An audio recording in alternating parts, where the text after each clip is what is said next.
Lengo la ujio wangu ni kupana message kwa raia. Ya kwanza ni kuwashukuru raia wetu kwa moyo mzuri wa kujitolea kwa ajili ya kutetea nchi. Wanapenda wazalendo, wanapenda serikali yetu.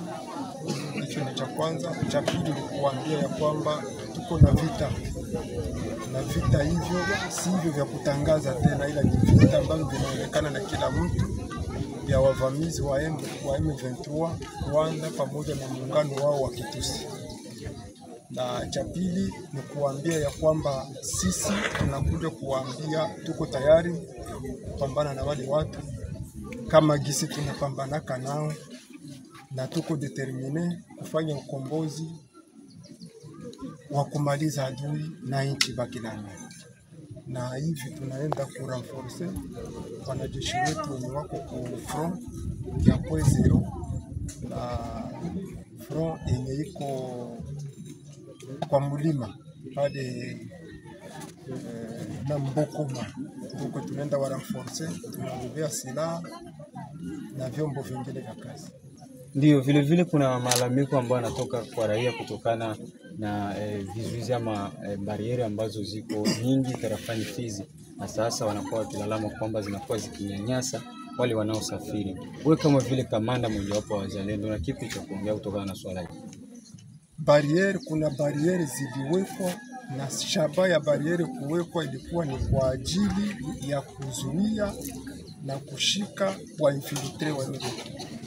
Ila kwa sasa kuna watu ambao wanajitokeza kwamba ni wazalendo na wanavaa jina ya kizalendo kwa ajili ya kunyanyasa raia. Ndio maana mnaona mabariere zinaongezeka, lakini kuna hatua ambazo zinachukuliwa na mtaziona hapa karibuni za kumaliza zile kamba na kuacha kamba zenye zitahusika na mambo ya usalama. Na vile kunaonekana kutokuelewana kati ya kundi za kizalendo, na hiyo inapelekea raia kupunguza ile uaminifu na nyinyi kutokana na marumbano ambayo yanakuwa kati yenu. Hii inakuaje, na wewe kama vile kiongozi unaweza zungumza nini kutokana na swala hili?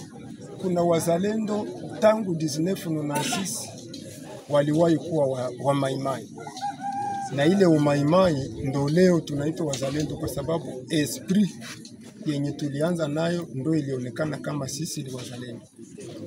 Na kuna watu leo wenye waliingia kwa sababu za makonfli za nyumbani, waliingia kwa sababu ya mabariere, waliingia kwa sababu walikuwa ni watu mabandia.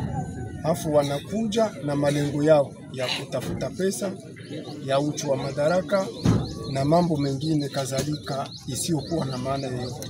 Lakini sisi wenye kuwa na malengo ya kutetea nchi, ya kugomboa nchi, hatuwezi tukaingia katika vizuizi.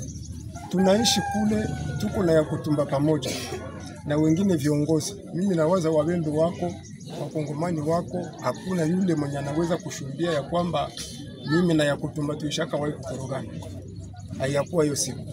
Lakini ukifika huko kutere, wa vijana wetu wanakorogana.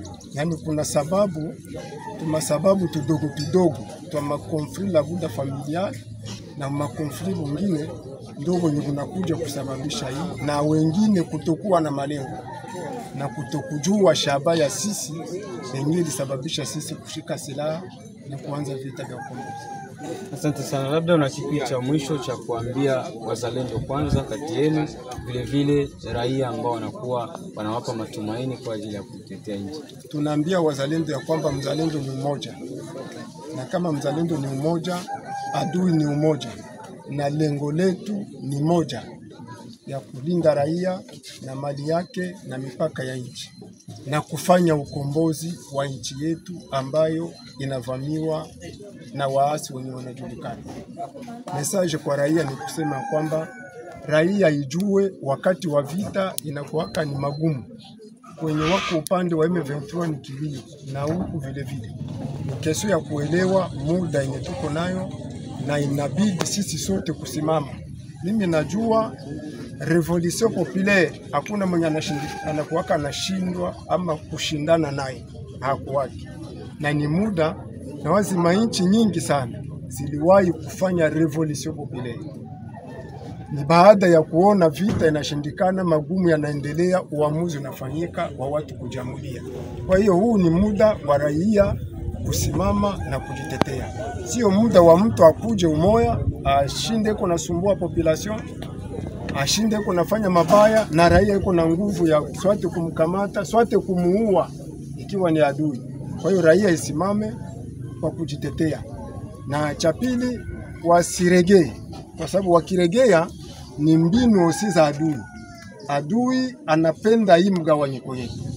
Adui anapenda vurugu iwe ndani ya raia, kwa sababu wakati raia itakuwa mekonta, wakati sisi vigundi tutakuwa wenye kugawanyika, ni faida ya adui. Alafu ni lazima watu waone, raia na wazalendo waone, kusudi tuone namna gani ya kusovea nchi. Na kia kumaliza nacho kwa raia ni kusema kwamba hata serikali kama iko, kila kitu wanapata ni kwa raia. Taksi zote ni kwa raia na mambo mengine. Na sisi vile vile tunajua ikiwa tunaishi ni raia. Tunakula kwa raia, tunapata kila kitu kwa raia. Bila raia hatuwezi tukaishi. Raia endelee kujitolea kwa ajili ya kupambana hii vita. Inabidi tuchangie sisi sote kwa kupigana hii vita. Mwenye anaweza kuleta pesa ni vita, mwenye analeta information ni vita, mwenye analeta hata kigozi ya bunga ni vita, mwenye analeta habari ya adui iko mwenye kufichama hapa ni vita. Tusimame sote kwa ajili ya kupigania nchi yetu, tutashinda, tuna imani.